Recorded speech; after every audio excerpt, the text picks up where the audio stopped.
Viancy buhay mayaman na. Kalingap Edo ang gusto makasama. Erika naghihirap na. Yan ay sama-sama nating tutukan mamaya mga kalingap. At kung nagustuhan nyo po ang ganitong klaseng reaction video, paki-like at subscribe naman po para lagi kayong updated sa susunod kong mga uploads. At salamat sa walang sawang pagmamahal at suporta kay Kuya Val Santos Matubang at Idol Kalingap Rab. Paalala, panoorin at tapusin ang video na ito para malaman mo kung ano ang nilalaman nito bago mag-comment. Ngayon balik tayo sa topic. Alam naman po nating lahat sa mga supporters at sa mga taga-subaybay ng EDC serye na kung gaano kahirap si Viancy noon, kaya ngayon natikman na po ni Viancy na buhay mayaman. Hindi literal na mayaman sa pera si Viancy, kundi mayaman sa mga bagong pamilya ang Team Kalingap, mayaman sa mga nagmamahal sa kanya, mayaman dahil dumating si Idol Ed sa kanyang buhay at gusto niya na makasama habang buhay. Makikita sa mga mata ni Viancy ang pagiging matulungin sa kanyang magulang at mga kapatid, kaya biglang nag-iba ang ihip ng hangin na ang dami ng nag-sponsor sa kanya. Hindi naman nagmamadali si Viancy, handa naman itong maghintay kung kailan matutupad ang munting pangarap sa buhay ang magkakaroon ng sariling bahay, kaya ngayon balik tanaw muna tayo sa mga nangyayari sa part 14 ng EDC serye.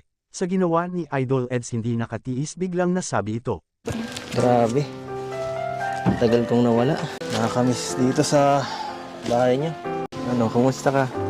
Nagpakulay ka ng buhok? Parang mas gumanda ka. Anong sekreto mo ha? Inspired. Hindi talaga ako nakain dito. Kasi alam kong bubusugin mo ako eh. Pansit. Ako, paborito ko yan.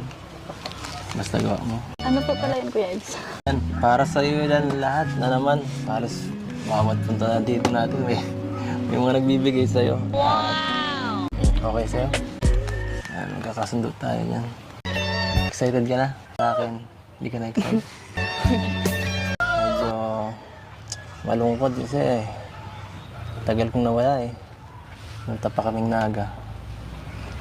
At yan, ilang araw na ba? 2 weeks? 2 weeks na ako hindi nakapunta dito. Ewan ko ba? Gusto ko lagi nakikita ka eh. Grabe, parang ikaw ayaw mo ah. Tatampo na ako nun. Bakit? Di mo ba ako na-miss? Miss ko po kayong lahat. Gusto ko ako lang. So, ano? Abi! Ay, nakompleto na po!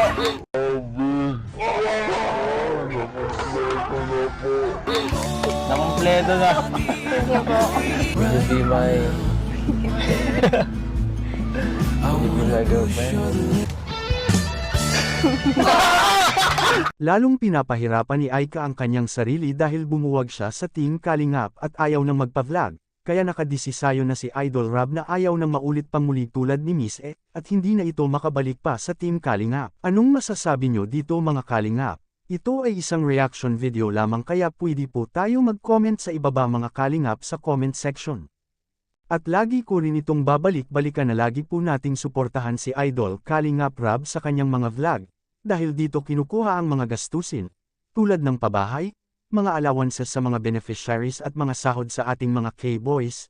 Hanggang dito lang po muna ang Kalingap Reacts TV official update ngayong araw mga Kalingap. Huwag kalimutang mag-like at subscribe at i-on ang notification bell for more updates. Maraming salamat po, mabuhay tayong lahat. God bless us all.